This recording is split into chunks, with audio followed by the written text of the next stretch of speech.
Hello, welcome to Community Update. I'm Molly Raher-Newman, your host for the show. On behalf of Shaw Community 11, we're happy that you tuned in to us. We're going to be meeting the Vancouver Island MS Society, as well the Saanich volunteers have something to tell us. But first, the Toastmasters Golden Gavel Awards. That's right.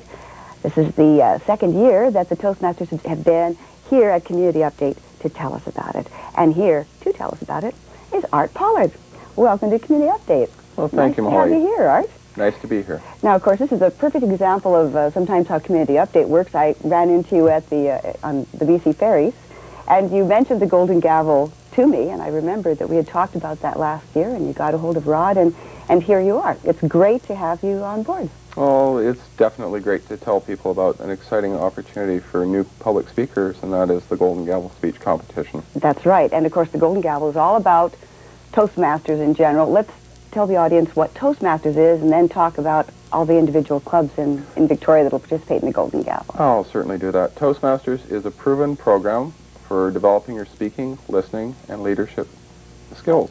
And if I could say anything about Toastmasters, it improves a person's confidence, and we know how important that is in today's world, is improving your communication skills. And a lot of people are very reticent sometimes to get up in front of a large group of people and say something. I think the statistics show, what is it, that people fear it even greater than dying. So it's pretty daunting to get up there before an audience and for that very first time get that initial confidence going for people. How does Toastmasters help do that? They help you by being a supportive, warm, and caring environment for people. They're very non-threatening. And they give you the kind of training and techniques that you can use to develop those polished communication skills. Now, I know that my husband was a member of Toastmasters for a while, and he went to a lunch that was a fairly regular affair, and they had a variety of programs at that lunch. Tell us about that. That's obviously a key part of Toastmasters. Well, there are 18 different Toastmasters clubs now in the Greater Victoria area, everything from your morning clubs for the business set to our club, First Canadian Toastmasters, the very first Canadian Toastmasters club, which is a dinner meeting on Thursday evenings. I see. And that's your club, the club you're from. Our club is the club that made Toastmasters truly international, and this year we'll be celebrating our 60th anniversary. Oh, that's great. Congratulations. And we're also the very first in Canada as well, so it's going to be a really big shindig we're going to be having sometime this fall. Well, that's great. So the Golden Gavel is one of the special pet projects of the clubs in Victoria. Oh, without a doubt. This is one of the oldest speaking competitions on Vancouver Island. I believe it's 50 years old now, and they'll be celebrated next year. It's also the 70th year internationally of Toastmasters as an organization in the world, founded by a man named Dr. Ralph Smedley, contemporary with Dale Carnegie and a few others.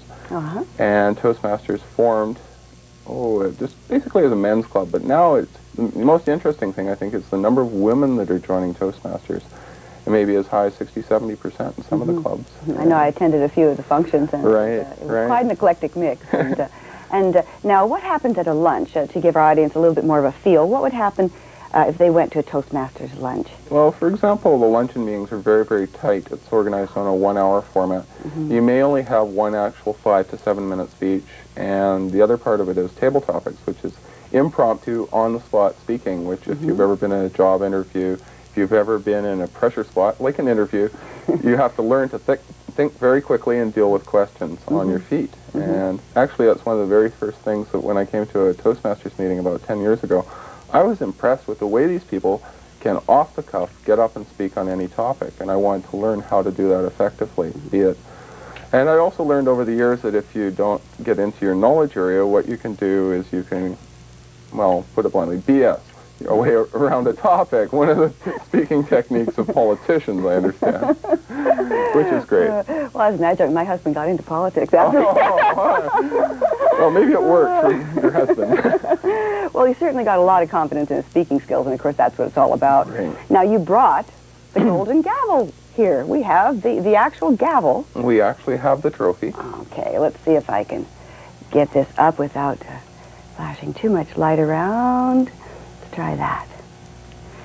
Now, this is the gavel that people are vying for. All over this box are labels. Oh, gosh.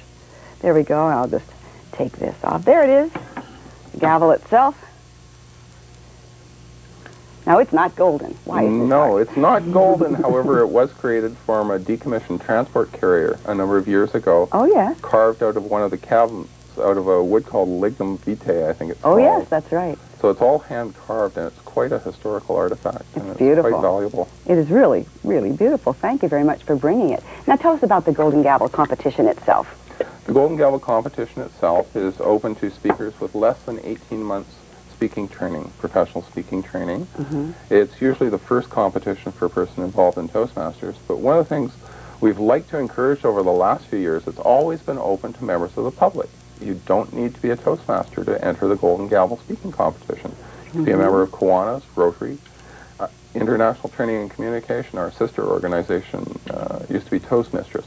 They're also invited to compete in the Golden Gavel. You can look at it on a competition level, but also look on an audience participation level. I think it's exciting. You get motivational speeches, informational speeches. One of the most humorous speeches I recall a couple of years ago was on a lady who was experiencing the foibles of turning 40. And it was just a hilarious speech, and it was very enjoyed by all the audience. So where is this going to be held? It's going to be held at Goodwill Enterprises over on Bay Street. Oh, yes. And it'll be held February 6th, 7th, 9th, 10th, and the finals will be on the 18th. So there'll be that's a 4 whole preliminary nights, and the final night being the 18th, a Saturday night. And usually there are 8 to 9 speakers per evening. Now, can the public attend any of these evenings? Oh, definitely. There are individual nights you can attend at $5 a ticket, and you can get a package for $20, which includes 1 guest pass as well. Oh, I see. So the full pass would be 5 nights, to just summarize here, is that correct? That's right, And, plus 1 night guest pass. Great, and that also includes the finals. That's right. Which is Saturday night shindig. Oh, definitely. It's a lot of fun. Well, so where can the public get the tickets?